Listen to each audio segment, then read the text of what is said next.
पुराने वक्तों में किसी गांव में एक आदमी रहता था जिसके 4 बेटे थे और इसने एक घोड़ा भी पाल रखा था। जब वो आदमी मर गया तो इसके बेटों ने आपस में मशवरा किया कि घोड़े को काट कर इनमें से हर एक घोड़े का एक एक पाँव ले ले। लेकिन इख्तलाफ ये था कि बाकी जिस्म को किस तरह बांटा जाए, क्योंकि वो चारों बेवकूफ़ थे।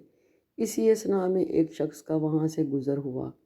इसने इनसे पूछा, भाइयों, आप में किस बात पर इख्तलाफ है, मुझे बताओ। हो सकता है मैं तुम्हारे मसले को हल करने की राह निकाल लूँ।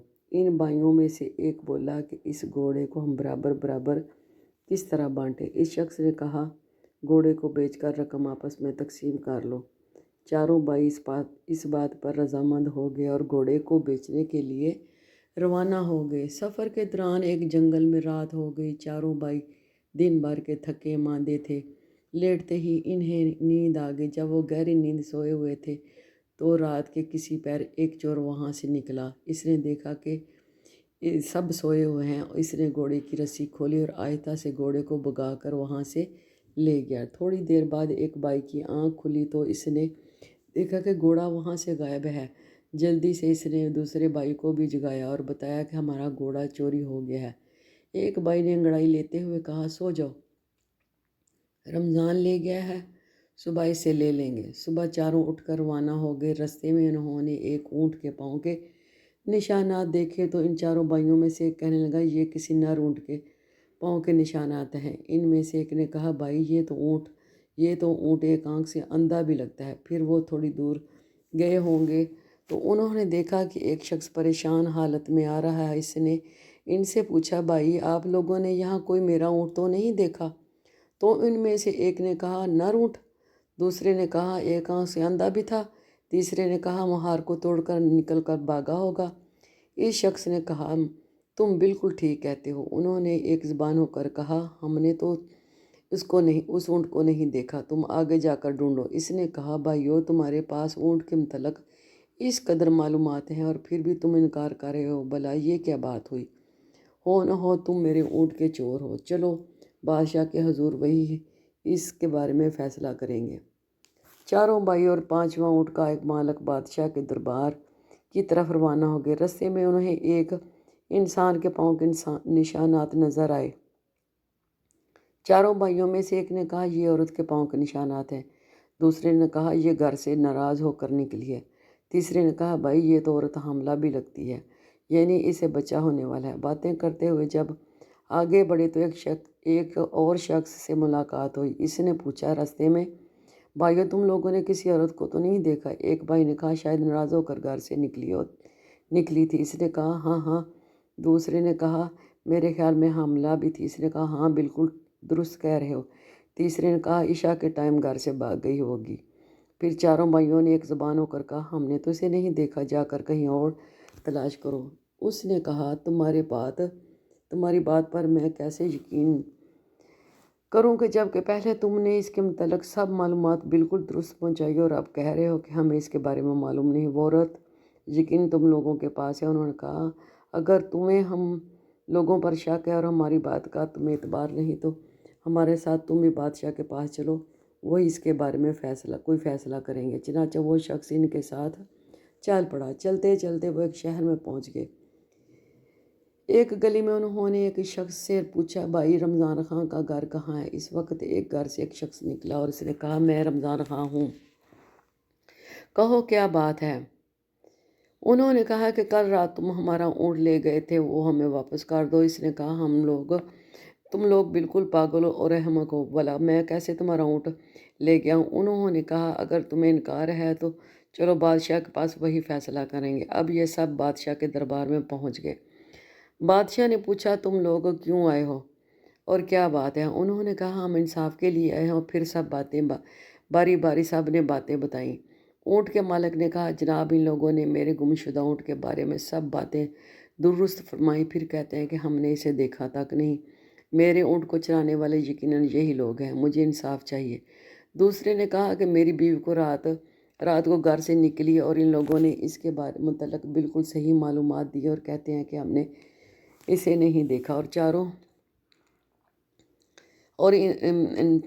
नहीं देखा। मेरी बीवी को अगवा करने वाले चारों यही हैं और कोई नहीं। बादशाह ने इन चारों से पूछा और कहा, तुम क्या कहना चाहते हो? उन्होंने कहा, हजूर हमारी बात पहले ध्यान से सुन लें।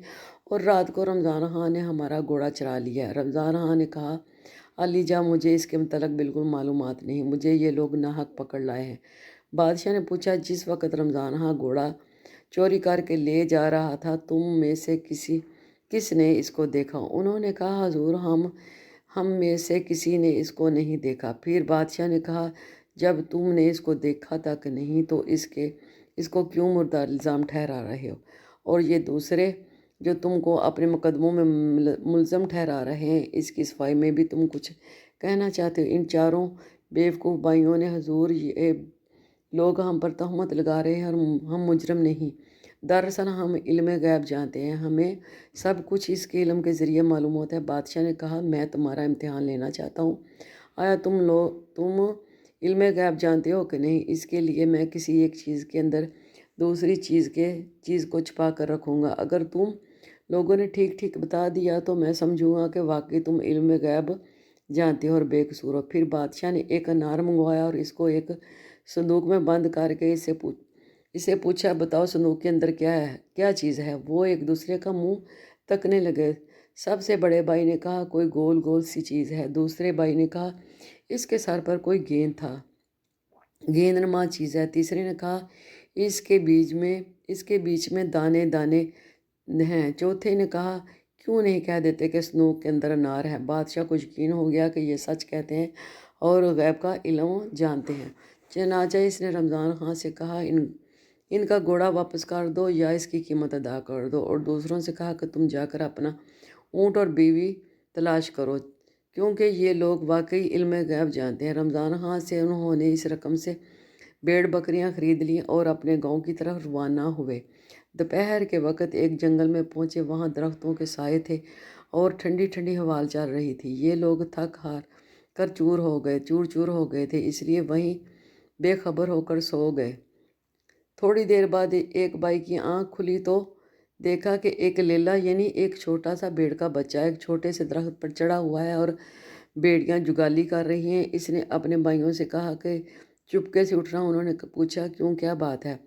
उसने कहा, बकरियाँ डंडे तोड़ रही हैं और भेड़ें मारने के लिए आपस में सलाह मशवरा कर रही हैं। चारों भाई वहाँ से भाग निकले और भेड़ बकरियों को उन्होंने वहीं छोड़ दिया और एक लेला इनके पीछे पीछे भागने लगा और एक ने पत्थर उठाकर इस लेले पर दे मारा और कहने लगा, भाइयों, एक को तो मैंने मार दिया है, अब जितनी जल्दी हो सके यहाँ से भाग निकलो। जब ये बहुत देर तक भागते रहे तो ये थक गए और इनका सांस फूलने लगा।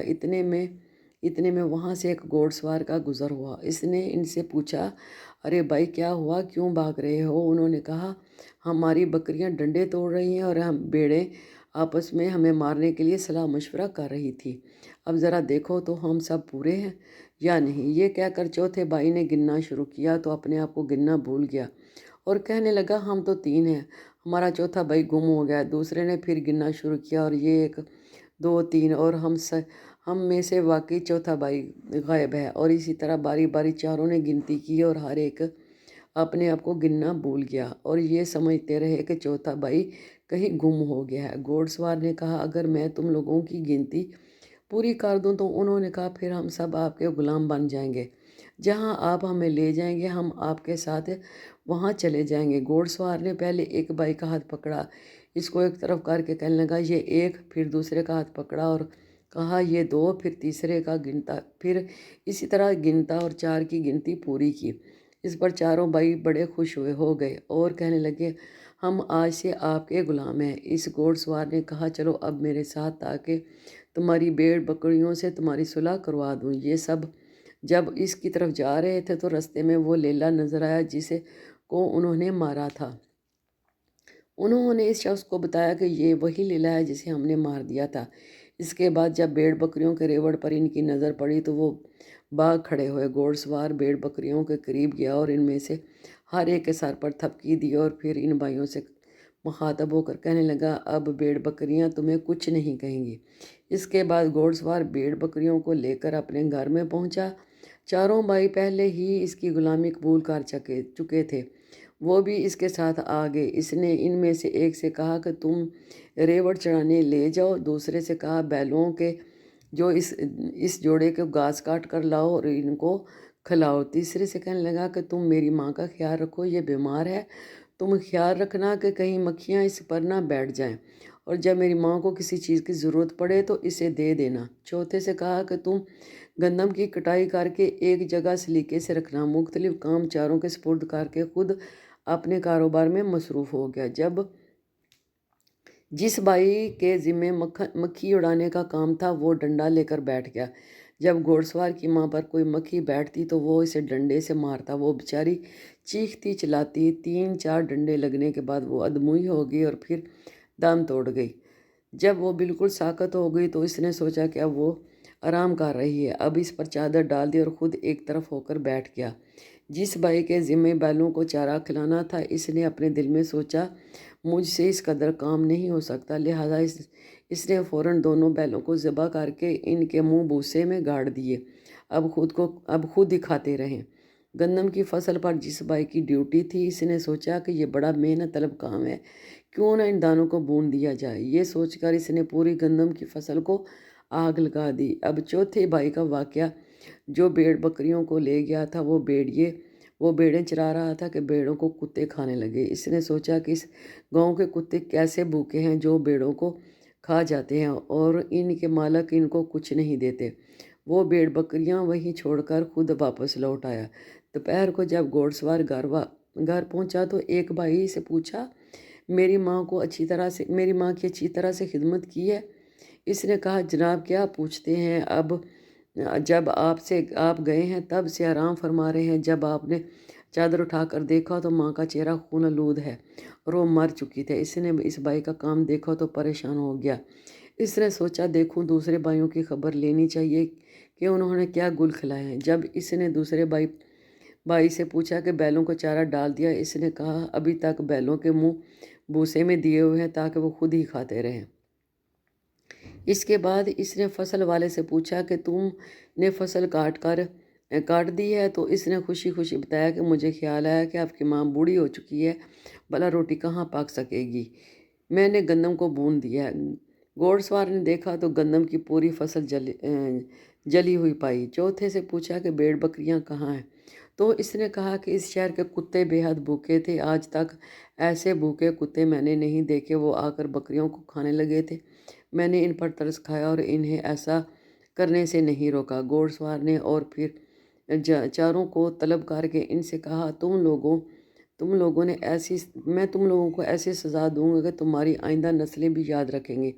تم لوگوں نے میری ماں کو مار ڈالا اور میرے کاروبار کو تباہ کر دیا، خیر تم ہی بیوقوف ہو، میں تمہیں معاف کرتا ہوں۔ تم ایسا کرو کہ بیلچہ گینتی لو اور قبرستان چلے جاؤ اور وہاں ایک ایسی قبر تیار کرو جس کی لمبائی کان برابر ہو۔ چاروں بھائی قبرستان میں قبر کھودنے کے لیے چلے گئے۔ قبرستان روانہ ہوئے تو ایک نے گینتی ماری اور دوسرے نے اپنا کان وہاں رکھا اور کہنے لگا یہ قبر تو بڑی بن گئی، غرض کہ یہ باقی بھی کان رکھتے گئے اور اسی طرح کہتے گئے، قبر کان سے بڑی بن گئی، اور اگر قبر بڑی بن گئی تو وہ اور زیادہ بگڑ جائے گا۔ یہ سوچ کر وہ واپس گھر پہنچے تو گھوڑ سوار بڑا حیران ہوا اور یہ لوگ اس قدر جلدی واپس آ گئے۔ اس نے ان سے پوچھا کہ تم نے قبر کھود دیا اس ایسے میں واپس آ گئے کہ ایسے ہی واپس آ گئے ہو؟ تو انہوں نے کہا جناب یہ کوئی مشکل کام تو نہیں تھا، ہم تو قبر کھود رہے ہیں۔ اس نے کہا اس میں سے کافی وقت لگتا ہے، معلوم نہیں تم لوگوں نے اتنی جلدی کیسے کھود لی۔ وہ لوگ اس کو قبرستان لے گئے مگر اب جگہ نظر نہیں آ رہی تھی۔ جب اپنے دانست میں وہ قبر کھود گئے تھے وہ جگہ کیا نظر آتی، جبکہ ایک ہی گینتی انہوں نے ماری تھی، مگر قبر ڈھونڈتے ڈھونڈتے کافی وقت لگ گیا، بالآخر انہیں وہ جگہ مل گئی۔ تب انہوں نے اس شخص سے کہا کہ یہاں یہ رہی قبر، آپ لوگوں نے تو کمال کر دیا، اس میں انسان کی لاش بھلا کہاں آ سکتی ہے، یہ تو مٹھی بھر قبر ہے۔ پھر بولا تم لوگ جا کر میری ماں کی لاش لے آؤ، میں خود اس کے لیے قبر کھودوں گا۔ وہ چاروں گئے اور مردے کو چارپائی پر رکھ کر دوڑتے ہوئے قبرستان کی طرف آئے، मगर रास्ते में मुर्दा माँ चारपाई पर से कहीं गिर गई। कब्रिस्तान पहुंच के जब उन्होंने चारपाई रखी तो एक दूसरे का मुंह देखने लगे। घोड़सवार ने पूछा, लाश ले आए हो? उन्होंने जवाब दिया, जनाब लाश ला रहे थे लेकिन वो रास्ते में कहीं भाग गई। हमने जो देखा तो वो चारपाई खाली पड़ी थी। इसने कहा, ये कैसे मुमकिन है कि मुर्दा भाग जाए, और मेरी माँ को जिस तरह तुम मुमकिन हो सके लेकर आओ, वरना इसकी जगह तुम्हें यहाँ जिंदा गाड़ दूंगा। वो मुर्दा लेने जा रहे थे कि रास्ते में एक बुढ़िया पर नज़र पड़ी आए जो लकड़ियाँ इकट्ठी कर रही थी। उन्होंने इसे कहा, तुम यहाँ लकड़ियाँ इकट्ठी कर रही हो, इधर तुम्हारा बेटा हमें ज़मीन में ज़िंदा दफन करने की धमकियाँ दे रहा है, चलो हमारे साथ। चारों ने इस बुढ़िया को पकड़कर ज़बरदस्ती चारपाई पर लटा दिया और कब्रिस्तान की तरफ रवाना हो गए। वो बूढ़ी औरत बेचारी चीखती चिल्लाती रही मगर उन्होंने इसकी एक ना सुनी। जब कब्रिस्तान पहुँचे तो घोड़सवार से कहने लगे, ये लो अपनी माँ, अब इसको संभालो, हम तो मुफ्त में बदनाम हो रहे हैं। ये तो अभी भी नहीं आ रही थी, हम इसे ज़बरदस्ती पकड़ लाए। घोड़सवार ने जब बुढ़िया को देखा तो इससे माफ़ी मांगी और यह कहकर इसे घर जाने की इजाज़त दे दी कि इन लोगों ने मेरी मुर्दा माँ को कहीं गिरा दिया है और इसकी जगह तुम्हें उठाकर ले आए हैं। इस इसके वो खुद अपनी माँ को इसने खुद अपनी माँ को तलाश करने वो खुद अपनी माँ को तलाश करने निकला और इसकी लाश को कहीं से ढूंढ कर लाया। और वो शख्स इन चारों बेवकूफ़ों से तंग आ चुका था, इसलिए इसने धक्के मारकर चारों को इस घर से निकाल दिया और खुद सूखा सांस लिया।